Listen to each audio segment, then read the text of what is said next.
नाजरीन, आज का सवाल है कि क्या हामला औरत के साथ जिमा किया जा सकता है? अगर हाँ तो कब तक ये कर सकते हैं? इसकी वजाहत मैंने पहले भी बताई थी, लेकिन मैं आज फिर दोहरा देती हूँ। बीवी और शौहर कभी भी जिमा कर सकते हैं, सिवाय एक दुबर में ना करें, हैज की हालत में ना करें, निफास की हालत में ना करें, प्रेगनेंसी में बिल्कुल अलाउड है। अब रहा मसला ये कि अगर औरत को उससे तकलीफ है तो ना किया जाए, बच्चे को नुकसान है तो ना किया जाए। ये ऐसी बातें हैं कि ये आपस में बातचीत करके हल किया जा सकता है। इसमें कोई ना का पहलू नहीं है। तो ये डिपेंड करता है हस्बैंड और वाइफ पे। अगर वो ये अमल करना चाहते हैं तो बाहिमी मशवरे से ये अमल कर सकते हैं।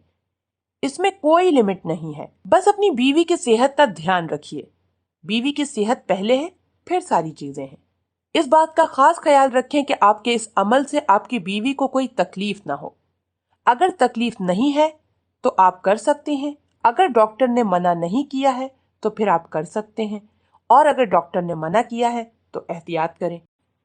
नाजरीन, इसी तरह मेरी एक बहन का सवाल है कि मेरे दामाद ने गुस्से में आकर मेरे ही घर में मेरी मौजूदगी में मेरी बेटी को तलाक दे दी, क्योंकि वो मेरी बेटी को रखने के लिए तैयार ना था।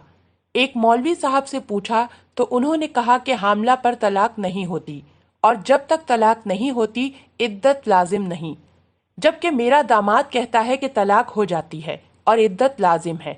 इसको इद्दत में रखा जाए जब तक वज़े हमल ना हो। क्या तलाक हो गई और इद्दत लाजमी है?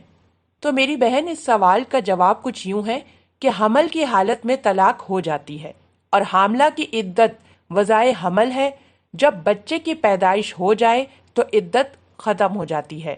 आपके दामाद ने अगर 1 या 2 तलाकें रजई दी हैं तो इद्दत के अंदर रुजू कर सकता है, और इद्दत के बाद फरीकैन की रजामंदी से दोबारा निकाह हो सकता है। अगर 3 तलाकें दी हैं तो रुजू नहीं कर सकता। बीवी हमेशा के लिए आपके दामाद के लिए हराम हो गई है। इसी तरह एक और सवाल है कि एक औरत जो अरसे दराज यानी 6 माह से बीमार थी, और इस 6 माह के अरसे में वो अपने शौहर के करीब तक नहीं गई। इसी मुद्दत के बाद उसका शौहर इंतकाल कर गया और उस औरत के 5 बच्चे हैं, जिनकी किफालत करने वाला कोई नहीं है, बिल्कुल बेआसरा हो गई है। तो क्या ऐसी सूरत में वो औरत बगैर इद्दत गुजारे दूसरा निकाह कर सकती है या नहीं कर सकती, जबकि बगैर निकाह के उनके अखराजात वगैरह की भी कोई सूरत नजर नहीं आती? चलते हैं इस सवाल के जवाब की जानिब। 4 महीने 10 दिन वफात की इद्दत के शरन फर्ज है। इसमें ना सिर्फ ये कि औरत निकाह नहीं कर सकती, बल्कि निकाह की बात करना भी हराम है। अगर वाकईतन वो इतनी ही मजबूर है तो हुकूमत और मुसलमान मुआशरे का ये फर्ज बनता है कि इद्दत की मुद्दत तक उसकी किफालत करे, या वो औरत इतने अरसे तक मेहनत मजदूरी करके अपना पेट पाले। इसी तरह मेरे एक भाई ने सवाल किया कि मैंने एक औरत को तलाक दिलाई और दूसरे दिन उससे निकाह कर लिया। उस भाई का कहना है कि औरत मज़कूरा 4-5 साल से इसी शहर में अपने शौहर से दूर रही है। इद्दत इस औरत पर वाजिब फर्ज है जो शौहर के साथ रहती हो। तो मेरे भाई, आपका ये दावा गलत है। इस औरत पर इद्दत नहीं थी।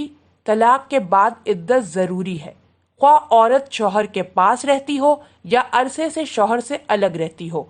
अलबत्ता जिस लड़की की रुखसती से पहले तलाक हो जाए उसके जिम्मा इद्दत नहीं होती। बहरहाल मेरे भाई, आपसे मेरी गुजारिश है कि आप अपनी इस जहालत से तौबा करें, और इद्दत के अंदर जो आपने निकाह किया है वो ठीक नहीं है। इद्दत के बाद दोबारा निकाह करना होगा आपको।